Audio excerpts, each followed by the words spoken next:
Did we all have a nice new year? Good. Folks, today's topic is at least in part concerned with retro gaming and nostalgia. So before getting any deeper into this, I think it's proper to first come 100% clean about my own gaming habits and gaming history, just so it can be finally totally clear where I'm coming from. So then, I'm 28 years old. I did my first gaming in the arcades and had an original model Atari 2600 as my first console, got an NES in '87 as a reward for an above-average report card. To this day, you will never ever convince me that Super Mario Bros. 3 is anything less than the single greatest achievement in the history of game making. Pathologically devoted to the Sega Nintendo console wars for probably longer than was cute. Never owned a physical Genesis, Neo Geo, or TurboGrafx-16, though I did play them. Loved my SNES, had an N64, played the shit out of Mario, Ocarina, and Star Fox. Didn't own a PS1, but my brother did along with a Dreamcast. Good stuff on both of those, still maintain that the Dreamcast was the last great pure gamers console, and really would have been something if Sega could have kept their shit together. Went to college from 2000 to 2005, and during that period, well, I didn't game much, to be honest with you. Work and school and life were kicking my ass. I had a GBA for the road, and it served me well. I'd like to say that my sabbatical away from gaming was primarily about scheduling, but the honest truth is that it felt more like gaming was leaving me than I was leaving it.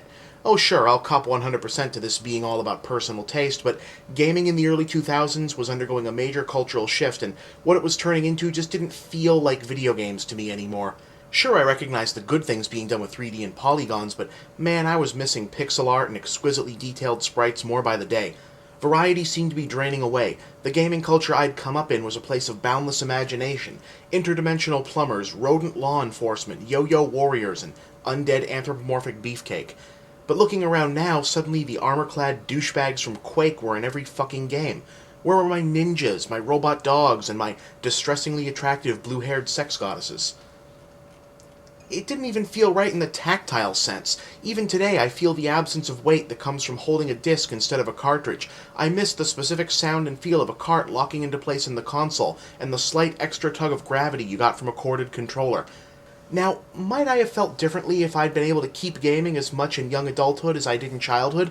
Probably, but this isn't about what if, it's about what was. And what was a vicious cycle of me not playing enough games, gaming not being interesting enough to me, and thus me continuing not to play enough games.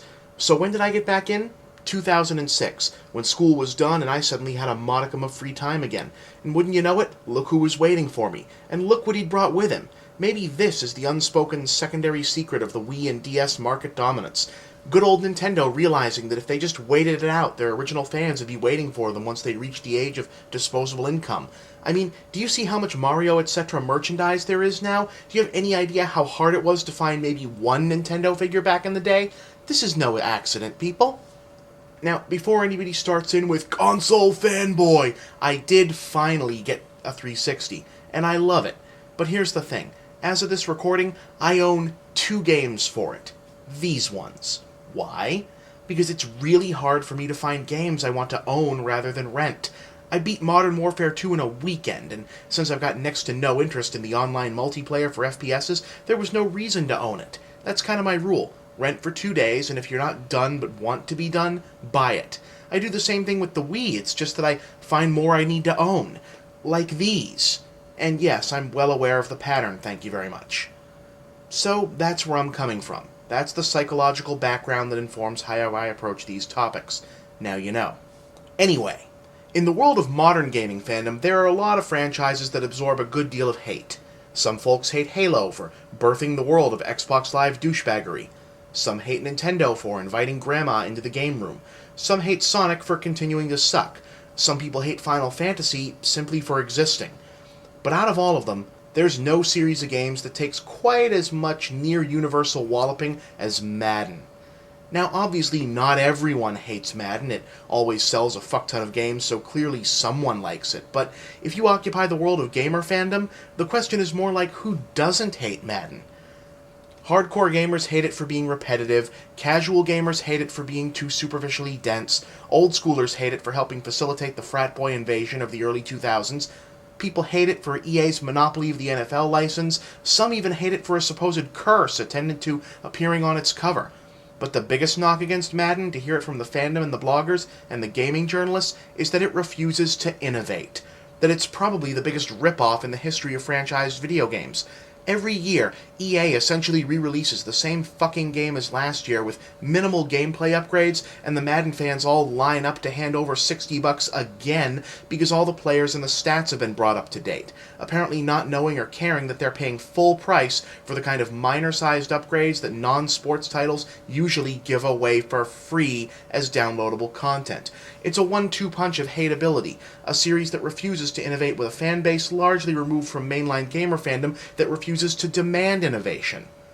But, well, here's a wrinkle. More often than not, you'll find someone like me laying out all of the carefully researched enemy of innovation reasons why Madden sucks, and then in our next breath you'll hear something along the lines of, "Wait, what? Mario back to side-scrolling with an NES control scheme? Gotta have it! Back to basics Castlevania? Do want! New 8-bit Mega Man? Huzzah!" And it's not just a sequel-remake phenomenon. One of the quickest ways for a modern game to endear itself to now-grown Golden Age gamers is to release an old-school tie-in to whatever their big game of the moment is. Capcom is doing it for Dark Void, perhaps after noticing that even though the dogshit Bionic Commando remake was a massive failure, the downloadable 2D Rearm tie-in was a huge success. There's no reason to go into why this is. The retro gaming phenomenon is a natural outgrowth of Golden Age gamers entering their 30s and feeling the unavoidable urge to re-experience gaming in the form that's psychologically hardwired to specific moments in their formative years. It's often as much about the memories of your life when you originally played the game as it is about playing the game itself. I made the mistake of eating some Lucky Charms at the same time I was first booting SMB2 up on the Virtual Console. The resulting nostalgia trip was powerful enough to nearly break my psyche in two. But the question is, does this make me and others hypocrites? Is it ideologically inconsistent to fault things like Madden, or Halo for that matter, for not being innovative while lavishing praise on games like New Super Mario Bros. Wii, which openly toss out modern innovation in favor of going it old school? Now, admittedly, I'm not exactly unbiased on this matter. Go back to that first part and see for yourself. But my immediate answer to the question is to acknowledge that those making the argument may have a point, but not a very good one. Alright, look, it's a two-part issue, really. Firstly, is there an equivalency to be drawn between a game like Madden not innovating and a game like NSMB Wii reaching backwards against its own innovation? Secondly, is there an equivalency to be drawn between Madden fans enabling a franchise to not change and retro gaming fans exalting, say, Mega Man 9 for changing back? Question 1 is the easiest to answer. No. You want that more directly? Fuck no. Longer? Fuck no. What are you, a fucking idiot? Yeah, I'm actually a little amazed that this is even part of the conversation. Are people really dense enough to act like there's no difference between a development mentality that basically says, yeah, okay, slap a 10 over that 9, shoot a new cover photo, load up this year's stats, and yeah, that's about all we need to do. Good job, people. See you next year, party at Ray's house. And a development philosophy that says, okay, so our last console outing for this series was an Olympics game. Before that, a racer, a gravity-shifting outer space adventure, some baseball, a 3D interactive board game, and a multi-dimensional side-scrolling RPG. Oh, and we're also in that fighting game, right? Yeah, we're in that. So now, we're going to do a sequel to the space one, but you know what? Before that, how about we also do a kind of old-school throwbacky thing? You know, 2D side-scroller, bring in elements from the old classics, but all new graphics and levels, and we'll do a 4-player thing. Yeah, that ought to be fun. Oh, wow, yeah, you guys are right. There's no difference at all between those two approaches. Nope, none at all. What could I have been thinking? Good fucking lord. Alright. As to the second question, as to the similarity between the fan bases themselves, alright, there's a little more there. Not much, but a little. See, what we're talking about here are games that are at least partially getting by on the comfort of the known. Madden doesn't innovate because, by and large, its fans don't want it to. They don't want to learn a new control scheme or have anything else get in the way of the new Madden, picking up right where they left off in the last one. To varying degrees, the fact that the various Mannings are all playing for the proper teams and everyone's numbers match up or are of equal or greater importance.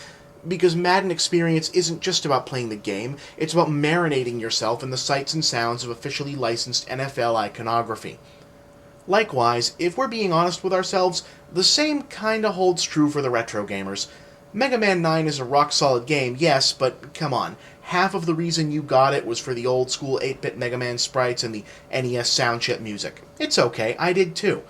Meanwhile, Nintendo sold 4 million copies of New Super Mario Bros. Wii in less than 2 months. And you know what? About 2 million of those sales were made the second they announced, oh, by the way, the Koopa Kids are back, 5 months before it came out. Alright, so maybe this is one of those situations where gamers should stick to critiquing games as opposed to fans of games. Because when you get right down to it, even though the trappings might be different, the emotion and psychology at play are kind of similar. Maybe we can live and let live, learn from each other, and all that nice stuff. Of course, that doesn't change the fact that Madden still sucks.